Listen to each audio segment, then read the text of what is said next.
ஒரு ஆர்கிடெக்ட் வந்து காலேஜ் படிக்கும் பொழுது தன்னுடைய வாழ்நாளில் பின்னாடி சாதிக்கக்கூடிய விஷயங்களை வந்து கண்ணுல பாக்குறது அல்லது ஒரு வரைபடத்துல வந்து பார்த்து அவங்க வந்து செயல் வடிவம் கொடுக்கறது வந்து நம்ம வந்து இந்த வீடியோல பார்க்க போறோம். நான் இப்ப காமிக்கக்கூடிய அந்த மாடல் கட்டிடம் வந்து ரோம் நகர்ல இருக்கு. இந்த பதிவை நீங்க பார்த்து முடிக்கிறதுக்கு முன்னாடி அந்த கட்டிடத்தினுடைய பெயர் என்ன அப்படின்னு சொல்லி நீங்க வந்து முடிஞ்சா கண்டுபிடிச்சு பதிவு பண்ணுங்க. இது வந்து பேஸ்மெண்ட். இதுக்கு வந்து 2 பக்கம் படி கொடுத்துருக்காங்க.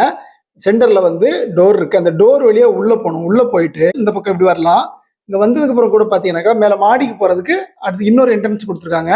இந்த என்ட்ரன்ஸ் வழியா திருப்பி அடுத்து வந்து மேல மாடிக்கு போகலாம். இது பெயிண்டிங் எல்லாம் பண்ண அப்புறம் இன்னும் நல்லா இருக்கும். எப்படி இருக்கு பாருங்க, செம சூப்பரா இருக்கு. இது எல்லாமே கையிலே பண்ணின வேலைப்பாடுகள்.